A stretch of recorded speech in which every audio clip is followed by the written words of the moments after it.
Hi dears, സുഖമല്ല എല്ലാവർക്കും. അപ്പോൾ ഞാനിന്ന് എൻ്റെ മുടി മുറിച്ചൊരു കഥയാണ് നിങ്ങൾക്ക് പറഞ്ഞുതരാൻ പോകുന്നത്.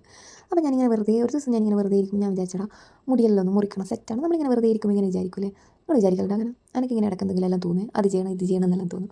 അപ്പം എൻ്റെ അമ്മ അതിനെ പറയും തിന്നിട്ട് എല്ലിനുള്ള കുത്താന്നാണ് അതിന് പറയാം. പക്ഷേ അങ്ങനെയല്ലടാ, ഇങ്ങനെ ഇരിക്കുമ്പോൾ നമുക്ക് വെറുതെ ഇരിക്കുമ്പോൾ ഇങ്ങനെ ഓരോരോ ചിന്തകൾ വരുവേ. അപ്പോൾ ഞാൻ വിചാരിച്ചു പാർലറിൽ മോനെയും കൊണ്ട് പോക്കൊന്നും നടക്കില്ല. ഞാൻ വിചാരിച്ചു എന്തിനാ ഇപ്പോൾ പാർലറിൽ പോകുന്നത്, നമ്മുടെ അടുത്ത് യൂട്യൂബ് ഉണ്ടല്ലോ, യൂട്യൂബിൽ നോക്കിയിട്ട് മുറിച്ച് കളയാം. അപ്പോൾ ഞാൻ വിചാരിച്ചു എന്നാൽ പിന്നെ ആ ഒരു കോൺഫിഡൻസിൽ ഞാൻ കുറേ വീഡിയോസ് എല്ലാം നോക്കി നല്ല പഠിച്ച് സെറ്റ് സിസേഴ്സെല്ലാം എടുത്ത് റെഡിയാക്കി. എന്നാൽ അപ്പോൾ അതെടുത്ത് സിസേഴ്സിനെ കൊണ്ട് അറഞ്ചം പുറഞ്ഞം വെട്ടിയിട്ടാൽ മതി എന്ന് വിചാരിച്ച് നല്ല അടിപൊളിയായിട്ടുള്ള യൂട്യൂബിലെല്ലാം നമ്മളങ്ങനെയല്ല കാണുന്നത്, സൂപ്പറായിട്ട് മുടിയെല്ലാം കാണുന്നുണ്ടല്ലോ. അപ്പോൾ ഇതിൻ്റെ ഒരു വേറൊരു വശം എന്ന് പറഞ്ഞാൽ എൻ്റെ മുടീൻ്റെ കാര്യം ഞാനങ്ങ് ശ്രദ്ധിക്കുന്നില്ലടാ. ഞാൻ ആവേശം കൊണ്ട് എനിക്കിങ്ങനെ മുടി മുറിക്കണം എന്നുള്ളൊരു ആവേശം മാത്രമേ. എൻ്റെ മുടി ഹെയർ ടൈപ്പ് എങ്ങനെയാണെന്നോ എൻ്റെ മുടി തിക്നെസ് ഉണ്ടോ അതൊന്നും ഞാൻ നോക്കുന്നില്ല. എൻ്റെ മുടി ഇപ്പം ഡെലിവറി കഴിഞ്ഞ ശേഷം നല്ല മുടി പൊഴിച്ചിട്ടുണ്ട്, മുടി ഒരു ഇതായിട്ടുണ്ട്. ഇപ്പോൾ കുറച്ച് പ്രിസനസും ഉണ്ട്.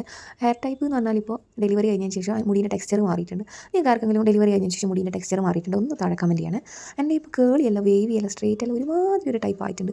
മുടി നമ്മൾ ചീകിയിട്ട് ജടയെല്ലാം കളഞ്ഞിട്ട് ഇങ്ങനെ ഇട്ട് കഴിഞ്ഞാൽ കുറച്ച് കഴിയുമ്പോൾ വീണ്ടും ജട കെട്ടിയിട്ട് ഇതെന്ത് ടൈപ്പ് മുടിയാണെന്ന് എനിക്ക് അറിഞ്ഞൂടാ.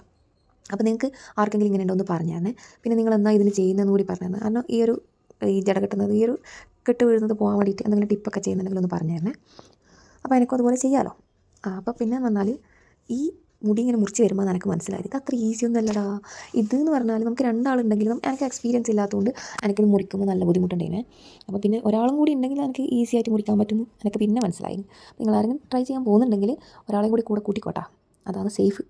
പിന്നെ എന്ന് പറഞ്ഞാൽ എനിക്ക് പറയാനുള്ള, നിങ്ങൾക്ക് മുടി കൊഴിച്ചിലുള്ള ആൾക്കാരാണെങ്കിൽ ഇത് ട്രൈ ചെയ്യേണ്ടതേ ഞാൻ പറയും. കാരണം ആകെ കൂടെ 4, 3, 7 മുടിയുള്ള നമ്മൾ ഇത് ജഗതി ചേട്ടൻ പറഞ്ഞാൽ വീഴും എഴുന്നേക്കും എന്ന് പറഞ്ഞാൽ ഇത് ചീക മുറിക്കുക. അപ്പോൾ ഉള്ളിൽ മുടി ഊരി പോകുന്നുണ്ട്. അപ്പോൾ നമ്മുടെ മുടി കൊഴിച്ചിലുള്ള ആൾക്കാർ ഇത് ട്രൈ ചെയ്യുമ്പോൾ നമ്മുടെ മുടി വീണ്ടും ഊരി ചെയ്യുക. അതുകൊണ്ട് തൊട്ടാൽ മുടി വരുന്ന ആൾക്കാരുണ്ടാവില്ലേ, അങ്ങനത്തെ ആൾക്കാർ തീരെ ഇതിൻ്റെ നേരത്തോടി പോകണ്ടെന്നേ ഞാൻ പറയും.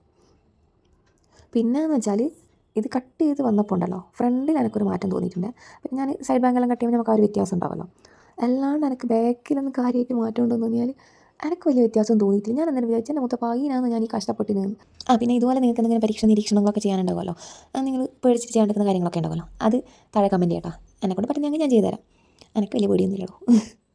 പിന്നെ എന്ന് പറഞ്ഞാൽ ഞാൻ എൻ്റെ മുടി കണ്ടപ്പോൾ ഉണ്ടല്ലോ, ഞാൻ ആദ്യം പറഞ്ഞല്ലോ ഞാൻ വേണ്ടിയിരുന്നില്ല എന്ന് വിചാരിച്ചിട്ടുണ്ടായിരുന്നു. എന്ന് വെച്ചാൽ ഫ്രണ്ടിലൊക്കെ ബാക്കിൽ അണിവണമാണ് അത്ര ഒരു മെനയില്ലാന്ന് പറഞ്ഞില്ലേ. അപ്പം ഞാനിങ്ങനെ വിചാരിച്ചു.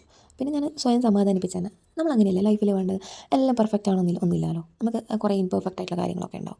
അപ്പോൾ പോരായ്മ എന്തെങ്കിലും ഉണ്ടെങ്കിൽ അതിൽ നിന്ന് കോൺഫിഡൻസ് ബിൽഡ് ചെയ്യുന്നതിലല്ലേ കാര്യം, അല്ലേ? നിങ്ങൾ പറഞ്ഞാട്ടെ, അതിനകത്തല്ലേ കാര്യമുള്ളത്. എന്താ നിങ്ങൾക്ക് അഭിപ്രായം?